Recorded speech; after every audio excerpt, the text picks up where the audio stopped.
And good day, everybody. I'm John Pless, Catoosa County Public Information Officer, and we are going to have a discussion about an issue, really a problem, that seems to be getting worse, and it is really affecting people's lives, quality of life, and not just those people, but their families and our community as a whole. And I'm talking about drug abuse, drug addiction, and I think really the conversation is probably going to start getting into fentanyl as well, because we're seeing that. As you're aware, some of the news recently here in Catoosa County, we had 3 people who were found unresponsive at a residence here in Catoosa County. 911 was called. The Catoosa County firefighters went to the scene along with Puckett EMS, Fort Oglethorpe Police, and the Catoosa County Sheriff's Office. Fortunately, those 3 people who were unresponsive were brought back to life, if you will. There was some CPR administered, some Narcan administered. We don't know their exact conditions today, but we believe that they're at least going to be okay from that event. And there were some other troubling things that were found there as well. We'll get to that in a moment. And of course, not even the next day, but 12 hours later, we learned in Walker County, 3 people were found unresponsive. Unfortunately, they did not survive. And as we were getting ready to do this roundtable, we've just learned that in Hamilton County, the health department is now advising that the hospitals in Chattanooga are seeing a spike here very recently in overdoses, people coming to the hospital. So far, no one has been killed, but this is a problem that transcends the border. So I'm joined with Commissioner Vanita Hollander. She's our 3rd District Commissioner, along with Jimmy Sperling, who's our county coroner, and also Neil Brown, who's a chaplain with the Catoosa County Fire Department. So Vanita, I'm going to start with you. We've been talking about drugs in our community and its effects on people, its effects on family, and its effects on children. But this is getting scary now. When we start seeing 3 people going down at once, another 3 people, and then the hospitals to our north reporting this, what in the world do you think is going on here? When it started, the big surge in drugs, we became a chemical nation, and everybody was put on something. You know, kids were put on Adderall, Ritalin, parents were taking antidepressants, and, you know, if you would look back on the old commercials, every 3rd commercial was about something you had to have to live right. You know, you had to have something to wake you up, put you to sleep, make you use the bathroom, you know. Yeah. So we got desensitized. It was kind of like a reverse psychology.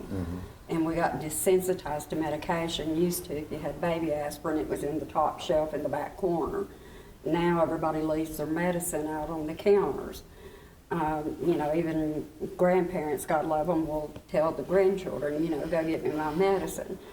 So as we got into a chemical nation, the next thing that's happened in this surge that we're in right now is they've got chemical resistant. So that means it's taken more and more for people to be able to get high, especially the long-term drug users. And it just seems this insatiable appetite for getting high, for whatever reason, people just want to get out of reality, which is really a bigger problem. I think the drug addiction, that's kind of a symptom, is it not? It is a symptom. I mean, it is a disorder. It is a medical disorder. You know, with the desensitizing and becoming a chemical nation and now chemical resistant, the worst thing that's ever happened to substance abuse is we have become an accepting society. And it's normal. It's the new norm. And, you know, some of the committees I was on, you know, I told them, I said, you know, we got to reroute how we're doing education. And I said, we got to get to the kids and tell them, you know, this is not normal. If your parents are using, your siblings are using, that doesn't mean that you've got to use, because this is not normal. And that's the mindset that we've got to change in society. Sure. And your background on this is you served as the coroner in this county for decades. And of course, you've transitioned into serving on the board. Jimmy Sperling, our current coroner here in Catoosa County, you've got a job that, can get challenging for you. I mean, you have to go to scenes, you have to inspect the scenes, sort of figure out, what happened, but you also are with people that have to notify loved ones and family. Right.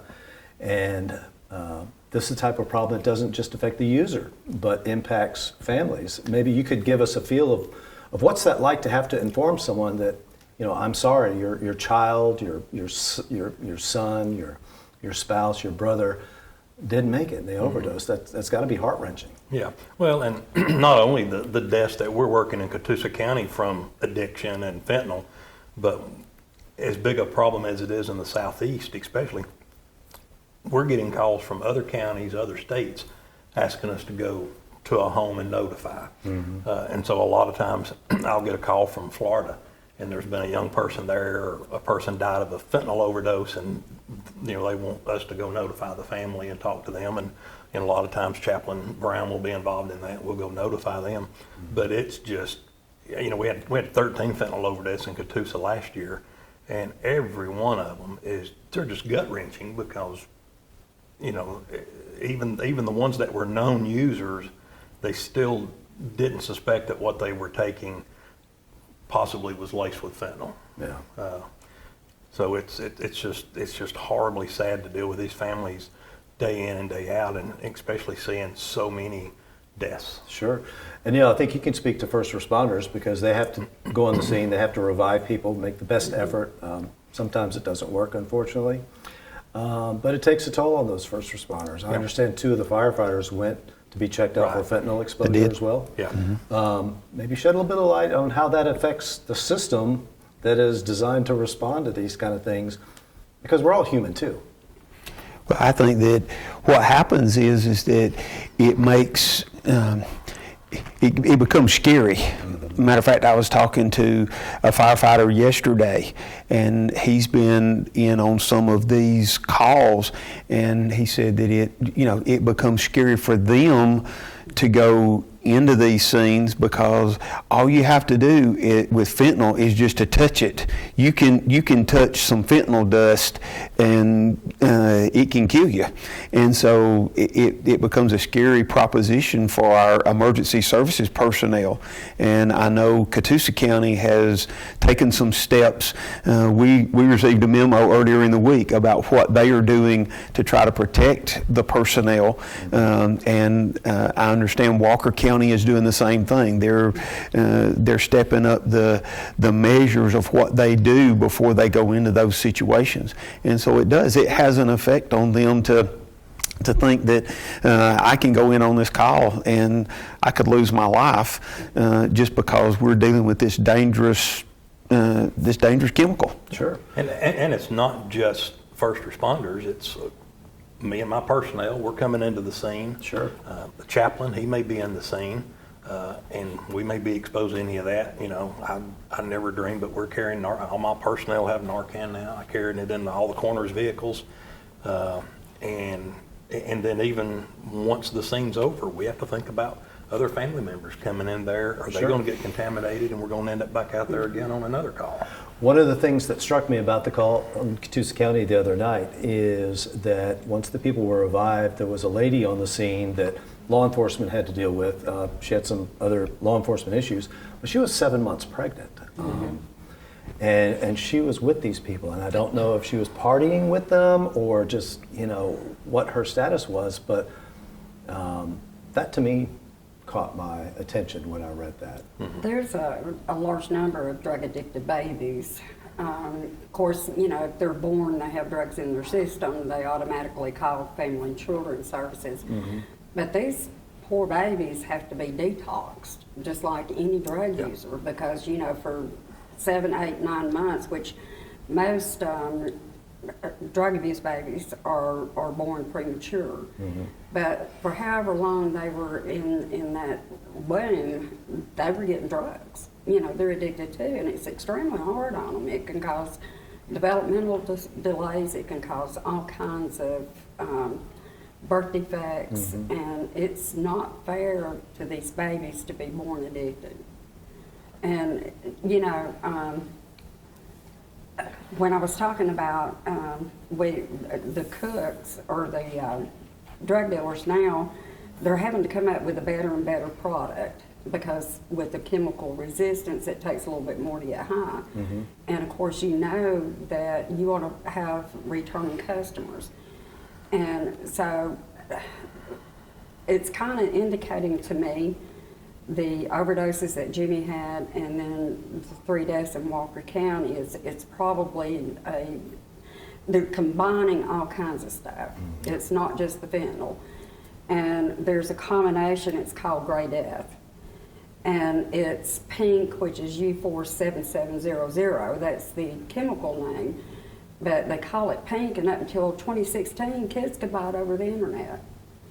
And so, Over the internet? Over the internet. DEA finally got some legislation passed to block that, because with the internet, you got freedom of speech. But, you know, Gray Death is pink, heroin, fentanyl, and carfentanil. Carfentanil is a large animal tranquilizer.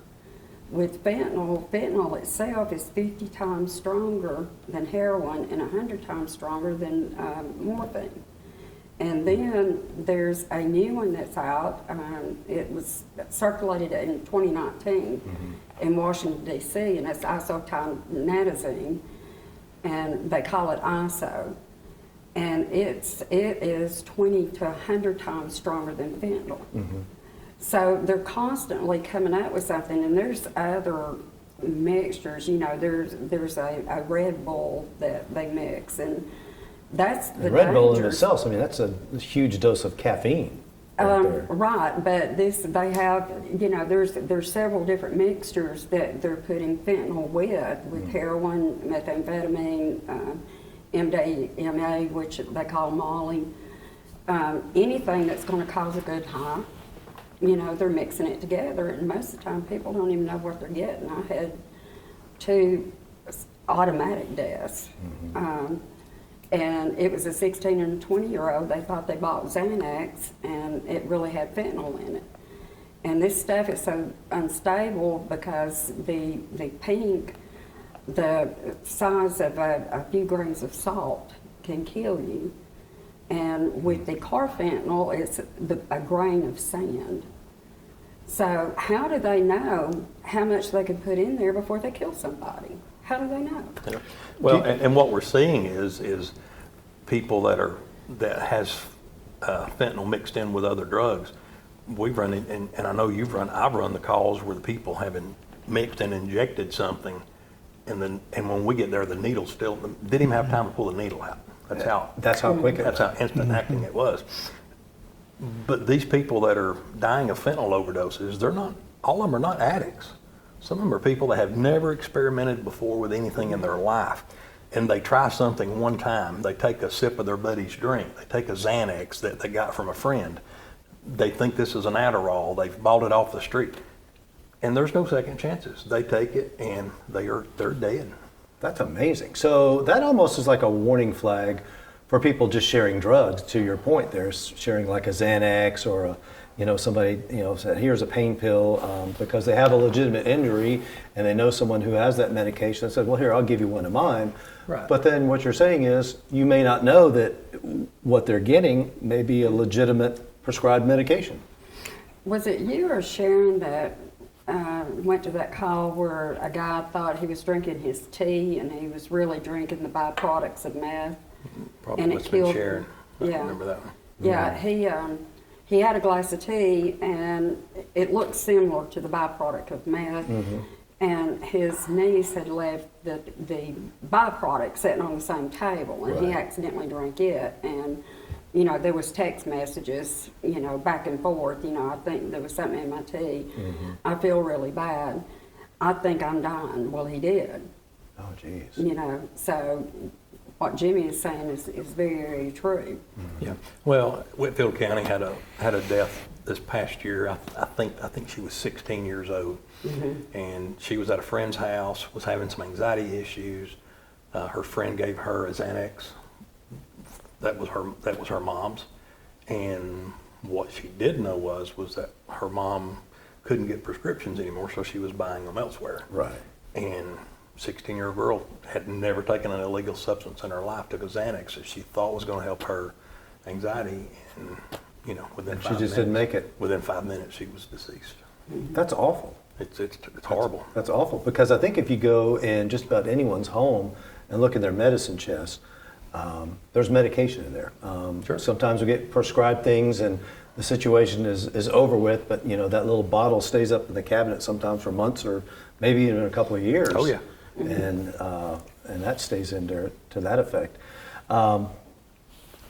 Neil, again, as a chaplain, and what Jimmy and Vanita have brought up, I can't imagine how hard that is to tell someone that, either they intentionally did this because they were trying to get high, or they, in a case like this, mistakenly did it and said, I'm sorry.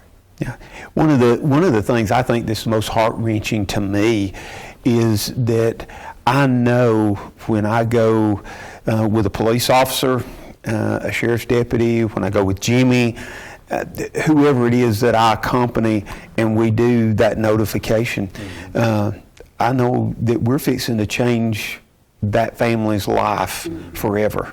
Their life will never go back to the way it was. Right. And I don't know that these people out on the street, I don't know that they get that they understand that when you do this, you can change your family's life, and you may be gone, but then your family's left to pick up all the pieces. And this could be the children too. Yeah. Oh yeah, I mean, it could be children that Like they're left to mom or pick dad. up the pieces because mom and dad has taken something. And I had a nephew that overdosed on, it was called the Holy Grail, methadone, hydrocodone, and Xanax. And all of a sudden became just like one of my families. And I wanted justice.